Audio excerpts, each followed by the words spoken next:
эвтэй дөрөв амтна.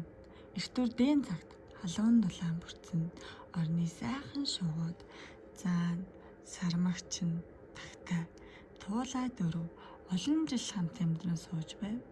Тэд дөрөв эвтэй сайхан байдаг байсан ба нэгэн өдөр хинэн нах болохоо хэлэлцэж ах болсон дүүнраа тэтгэн дүүнэр нь ах нараа хүндлэн таалларын явъя гэж хэлэлцээд бие биенээсээ хинэн нах болохоо асуулцаж гин.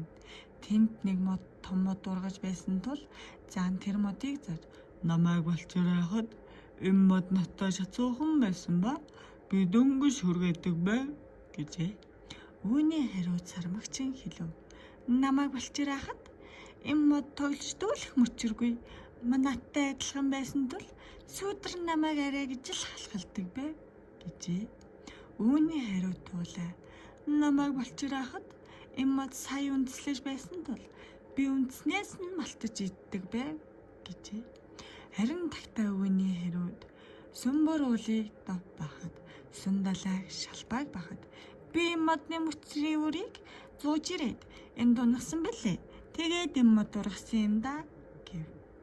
Тийм ярилцаж хамгийн том ахан тагтай удаах дүүн туулай. Туулайн дүү сармагч нь отгон дүүн заан болж тааржээ. Дүүн ахыгаа хүндлэхээр хэлсэн тул заан сармагчныг хүндэлж нуруунд дээрээ гаргав. Харин сармагч нь туулайг ахаа гэж мөрөн дээрээ гаргав. Туулайн тагтайг ахаа гэж дээрээ гаргана. Өнөөх том модны жимсэнд хүрч дүүнэртэй тараа нөгч идтгэв.